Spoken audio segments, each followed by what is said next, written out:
حضرت سیدنا حاتم اصم رحمۃ اللہ تعالیٰ علیہ کی ایک امیر شخص نے کھانے کی دعوت کی، لیکن آپ رحمۃ اللہ تعالیٰ علیہ نے انکار فرمایا۔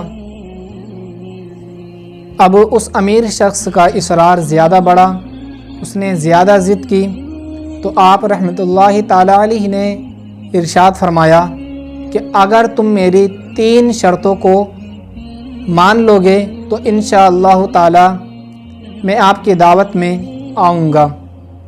اب امیر شخص نے کہا ٹھیک ہے، آپ اپنی شرطیں بتائیے۔ حضرت حاتم اصم رحمۃ اللہ تعالیٰ علیہ نے ارشاد فرمایا، میری پہلی شرط ہے کہ میں جہاں چاہوں گا وہاں بیٹھوں گا۔ امیر شخص بولا ٹھیک ہے، آپ جہاں چاہیں وہاں بیٹھیں، پر آپ کو دعوت میں ضرور آنا ہے۔ حضرت حاتم اصم رحمۃ اللہ تعالیٰ علیہ نے ارشاد فرمایا، میری دوسری شرط ہے میں جو چاہوں گا وہ کھاؤں گا۔ وہ امیر شخص بولا ٹھیک ہے، آپ جو چاہیں وہ کھائیں۔ وہاں پر ایک سے ایک اچھی غذا کا انتظام کیا گیا ہے۔ اب تیسری شرط حضرت حاتم اصم رحمۃ اللہ تعالیٰ علیہ فرماتے ہیں، میں آپ سے جو کہوں گا وہ آپ کو کرنا پڑے گا۔ اس امیر شخص نے تینوں شرطیں قبول کر لیں اور آپ نے بھی کھانے کی دعوت کو قبول فرما لیا۔ اب جب جو وقت متعین تھا وہ وقت آیا، وہاں پر لوگ جمع ہو گئے۔ جب پتہ چلا کہ یہاں پر ایک اللہ کا ولی آ رہا ہے تو لوگ آپ کا انتظار کرنے لگے۔ آپ کے لیے وہاں پر ایک خوبصورت انتظام کیا گیا تھا، اسٹیج سجایا گیا تھا۔ جب آپ وہاں پر پہنچے تو آپ رحمۃ اللہ تعالیٰ علیہ وہاں بیٹھ گئے جہاں لوگوں کے چپل اور جوتے رکھے تھے۔ اب میزبان بولا حضور آپ یہاں بیٹھیں گے، آپ کے لیے تو اسٹیج سجایا گیا ہے۔ حضرت حاتم اصم رحمۃ اللہ تعالیٰ علیہ نے ارشاد فرمایا، یہ میری پہلی شرط تھی کہ میں جہاں چاہوں گا وہاں بیٹھوں گا۔ اگر آپ کو شرط قبول نہیں ہے تو آپ مجھے بتا دیجئے، میں واپس چلا جاؤں گا۔ وہ امیر شخص بولا نہیں، ہمیں آپ کی شرط قبول ہے، آپ رکیے۔ اب جب کھانے کا وقت ہو گیا، لوگوں نے کھانا کھانا شروع کر دیا۔ کھانے میں ایک سے ایک اچھی غذا کا انتظام کیا گیا تھا، ایک سے ایک شاندار کھانے کا انتظام تھا۔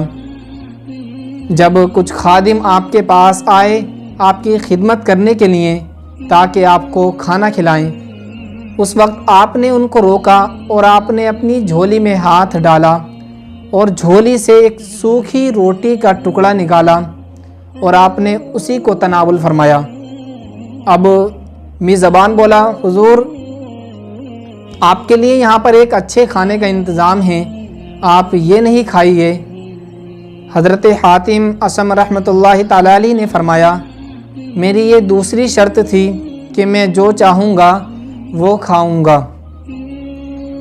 میزبان خاموش ہو گیا۔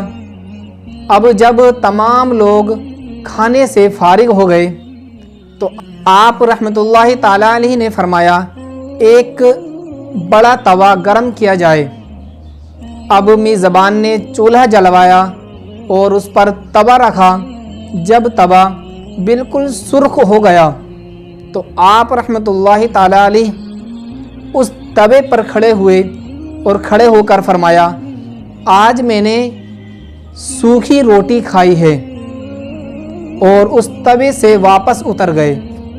اب آپ رحمۃ اللہ تعالیٰ علیہ نے فرمایا، اب تم لوگ اس توے پر ایک ایک کر کے کھڑے ہو اور بتاؤ آج آپ نے کیا کیا کھایا ہے۔ اب تمام لوگ بول اٹھے حضور ہم کہاں اس توے پر کھڑے ہو سکتے ہیں، ہماری تو ایسی حالت ہے کہ اگر ہمارے پیروں پر ایک چھوٹی سی چنگاری گر جائے تو ہماری جان نکل جاتی ہے، حضور ہم کہاں اس توے پر کھڑے ہو سکتے ہیں۔